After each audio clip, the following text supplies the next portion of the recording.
Jivdaya means having mercy on every living being.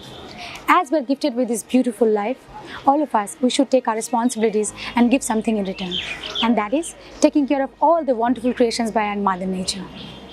Believing upon this mantra, Jivdaya Charitable Trust provides free medical treatment and care to all the ailing animals and birds in Ahmedabad and its surroundings. We have started our journey in 2007 with a small team and a very limited resources. By 2021, we have come a long way and developed a team of 74 members, including 11 experts vets, and we have completed over 7 lakhs of treatments. Today, we can proudly say that we are one of the best animal welfare NGOs in the entire state.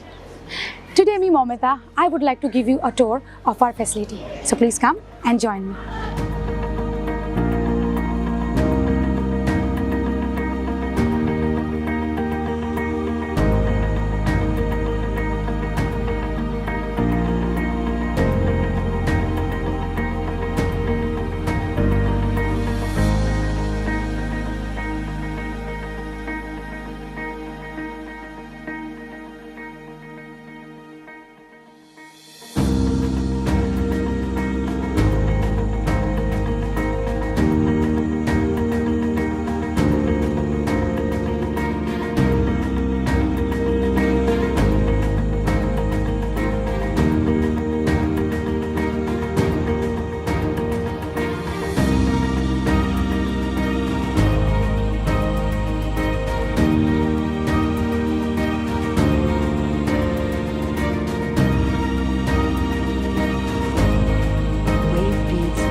Friends, I'm sure by now you have experienced our work. But apart from the treatment, Jivdaya does many other things like different community engagement program, various vaccination drive, animal birth control program, awareness program in school and colleges to make a better tomorrow. This is not an easy task, and being a charitable trust, we are completely dependent on your support and help. So if you like our work and if you want to join your hands, please step forward. Come, let's save them together. Thank you.